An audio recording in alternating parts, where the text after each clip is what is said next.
네, 배두박을 사용하거나 구매를 하고자 한다면 우선 우수한 품질의 대두박을 찾아야 하겠죠. 대두박은 주요 단백질 원료이기 때문에 대두박의 품질을 이야기한다면 우선적으로 대두박 단백질의 품질을 위주로 판단을 해야 되겠습니다. 대두박의 품질에는 우선적으로 원재료인 콩에 포함된 아미노산 함량이 우선적으로 중요하다 하겠습니다. 또한 대두박을 만드는 생산 과정도 생산된 대두박의 아미노산 함량에 영향을 미치겠습니다. 그러나 또 다른 이유로 단백질 함량이나 아미노산의 함량만으로는 대두박의 품질을 판단하면 안 되겠고요. 또 다른 중요한 점은 이 함유된 단백질 중 실제 아미노산으로 소화되어 체내 흡수되어 가축의 성장에 이용될 수 있는 아미노산의 양을 보고 판단이 이루어져야 하겠습니다.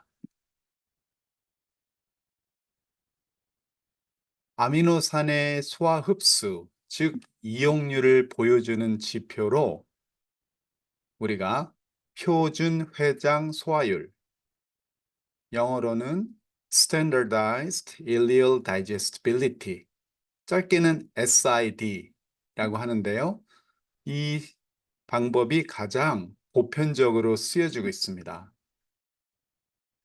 대두박에 포함된 각 아미노산의 함량과 그 아미노산의 SID 수치를 고려하여 대두박의 소화 흡수 가능한 아미노산의 양을 알 수 있고요. 이를 통해서 대두박의 품질을 비교 판단하는 것이 중요한 포인트라고 하겠습니다. 그럼 저희가 이 새로운 그 단어들을 접하게 됐는데, 그럼 잠시 소화율의 표시 방법을 소개하는 기회를 갖고자 합니다. 소화율 표시 방법에는 가장 기본적으로 우선 크게 전장 소화율, 영어로는 Total Tract Digestibility, 그리고 또 다른 방법으로 회장 소화율, 영어로는 Ileal Digestibility, 두 가지로 크게 구분을 해 볼 수 있습니다. 여기서 회장 소화율이라는 것은 가축이 섭취한 아미노산의 어느 만큼이 소장에서 흡수되어졌는지를 표시하는 것입니다. 이에 반해서 전장 소화율은 가축이 섭취한 아미노산 중 어느 만큼이 소장 그리고 또한 대장을 통해 분으로 배설되지 않았냐를 측정하여 표시하는 것입니다. 이 두 수치들은 퍼센티지로 나타내는 것이 일반적이고, 이 수치들을 얻기 위해서는 특정한 동물 실험을 하여야 이를 측정할 수가 있습니다. 회장 소화율을 측정하는 것이 전장 소화율을 측정하는 것에 비해서 많이 어렵습니다. 전장 소화율의 경우에는 어, 그 방법이 좀 간단한데요. 그렇지만 대장에서는 아미노산의 체내 흡수가 극히 제한적이라고 알려져 있고요.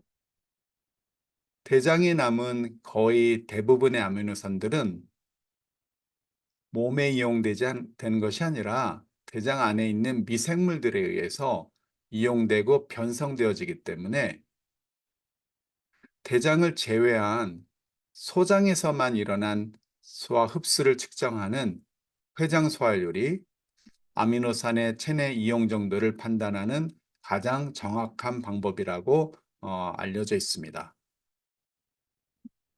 또한 또 다른 표시 단계로 외관상 회장 소화율, 영어로는 Apparent Ileal Digestibility, 혹은 표준 회장 소화율.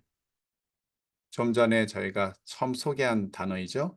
표준 회장 소화율은 standardized ileal digestibility라고 하고요. 진정 회장 소화율. 이는 true ileal digestibility라고 하는데 이 세 가지로 다시 구분이 되어집니다. 이러한 방법들은 가축의 생리적 상태, 사료 섭취 정도에 따라 소화율이 영향을 받는데요. 이를 고려하여 구분하는 방법입니다. 이 세 가지 중에 표준 회장 소화율, 즉 Standardized Ileal Digestibility 혹은 SID, 이 방법이 여러 상황을 가장 적절히 고려한 방법입니다. 그래서 가축의 영양소 요구량을 표시하거나 사료 원료의 영양소 함량을 표시를 할 때 각 영양소의 표준 회장 소화율, 즉 SID를 고려하여 표시하는 것이 가장 보편적입니다. 이를 SID 소화율 혹은 SID 수치라고 합니다.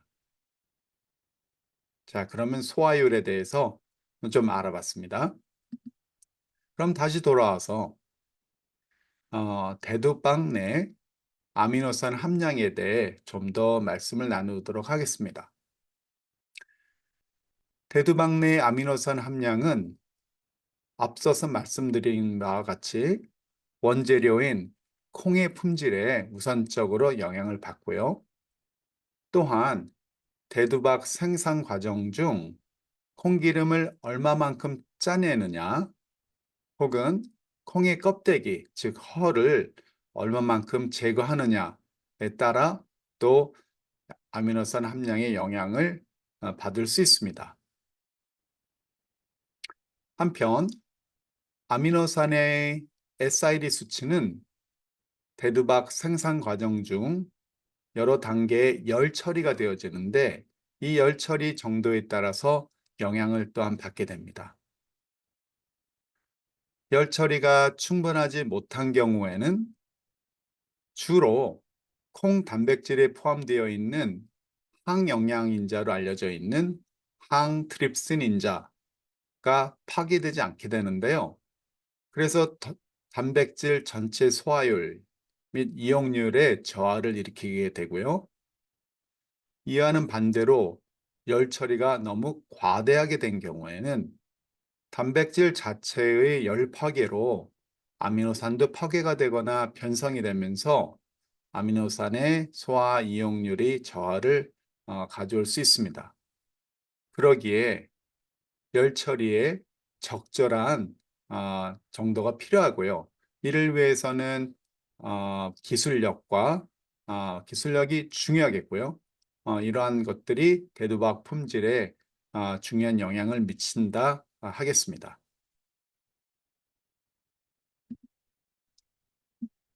가축에 먹여서 SID 소화율을 측정하는 방법은 앞서서 말씀드린 바와 같이 특정한 동물 실험을 통해야 하거든요. 그렇기 때문에 이에는 많은 노력이 필요하고요. 비용도 많이 들고 실험에 대한 시간도 많이 필요로 합니다. 그렇기 때문에 SID 수치를 쉽게 빠르게 얻기는 어렵습니다. 그래서 대두박의 품질을 결정을 할 때 이러한 SID 소화율을 보는 것 방법 외에 가축에 급여하기 전에 대체로 빠르고 손쉽게 대두박의 품질을 측정할 수 있는 방법으로 네 가지 지표를 저희가 소개를 드리고자 합니다. 이 네 가지는 첫 번째, reactive lysine 함량을 제시하는 방법이 있고요. 두 번째, TIA, 즉 Trypsin Inhibitor Activity를 표시하는 방법이 있고요. 세 번째는 KOH Solubility, 즉 한국말로 한다면 수산화칼륨 용해도를 통해서 표시하는 방법이 있고요. 마지막으로 PDI, Protein Dispersibility Index라고 하는데요. 이 네 번째 방법이 있습니다. 이게 다들 좀 생소한 단어들이죠.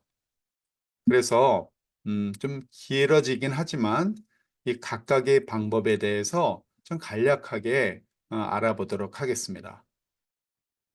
특히 이 네 가지 측정치는 서로 상호 보완적 관계에 있기에 대두박의 품질을 전반적으로 잘 이해하기 위해서는 이 네 가지 측정치를 함께 고찰하는 것이 필요합니다. 하나의 방법으로만으로는 대두박의 품질을 정확하게 판단하기가 어렵습니다. 자, 그러면 대두박의 어, 품질을 측정할 수 있는 방법 첫 번째로 reactive lysine 함량에 대해서 알아보겠습니다. reactive lysine이라고 하면은 생체에 이용 가능한 라이신을 말씀을 드립니다. 만약에 열 처리가 과하게 된다면은 라이신이 변성이 되게 되는데요. 그렇게 되면 그 변성된 라이신은 몸 안에서 이용이 불가능한 형태로 바뀌게 됩니다. 이를 고려를 하는 거죠. 그래서 어, 이를 모두 포함한 전체 라이신 함량을 알고요. 그 다음에 생체 이용 가능한 reactive 라이신의 함량을 안다면 이의 비율을 표시를 할 수 있는데요. 이 비율을 표시를 한 것을 대두박 품질을 나타내는 지표로 사용하는 것입니다. 이 수치가 높을수록, 즉 reactive 라이신의 함량이 높을수록 적절한 열 처리로 품질이 좋다고 할 수 있습니다. reactive 라이신 함량은 주로 열 처리가 과하게 된 정도를 판단하게 도와줍니다. 두 번째 방법으로 TIA입니다. 즉 TIA는 Trypsin Inhibitor Activity를 나타내고요. 한국말로 직역을 한다면 항트립신 인자 활성도 정도라고 할 수 있겠습니다.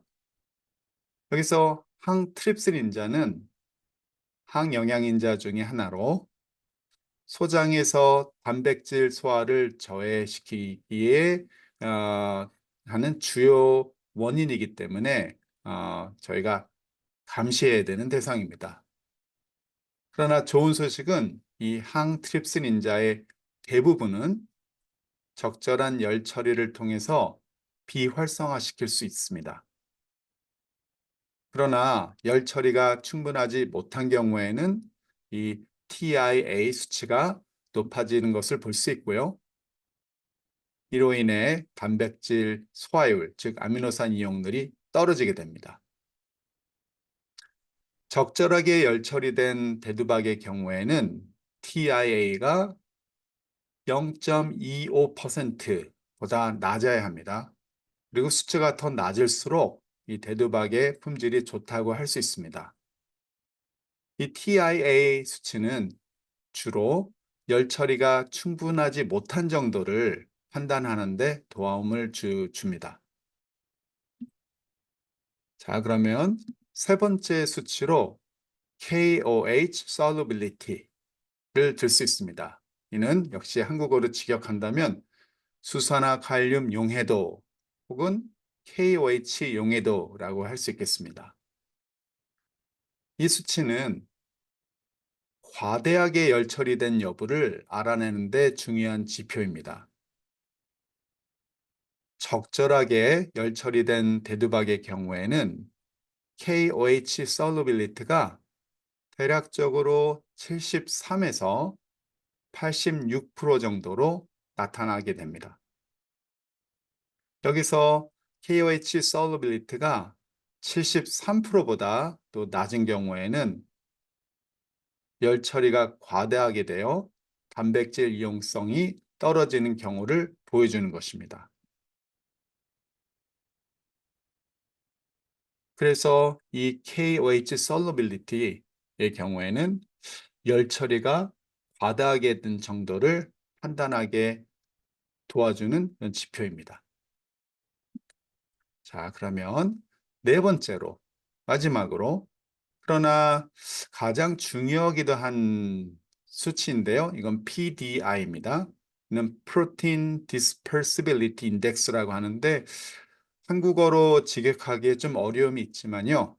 굳이 직역을 한다면 단백질 분산도라고 할 수도 있고요. 혹은 단백질 용해도라고도 할 수 있을 것 같습니다. 근데 PDI라고 하는 것이 가장 어, 소통하기에 좋은 그런 말이라고 생각합니다. 이 PDI는 대두박의 적절한 열 처리 정도를 좀 더 명확하게 측정해 주는 지표입니다. PDI가 15에서 30% 정도인 경우에 열 처리가 적절하게 된 좋은 품질의 대두박이라고 하겠습니다.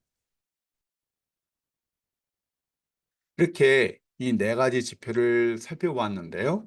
이 네 가지의 지표는 상호 보완적 관계에 있기 때문에 대두박의 품질을 전반적으로 잘 이해하기 위해서는 이 네 가지 지표를 함께 고찰하는 것이 필요합니다. 적절하게 열 처리되어진 대두박의 경우에 예를 들면 reactive lysine 양이 높아지고요. TIA는 낮아지고요.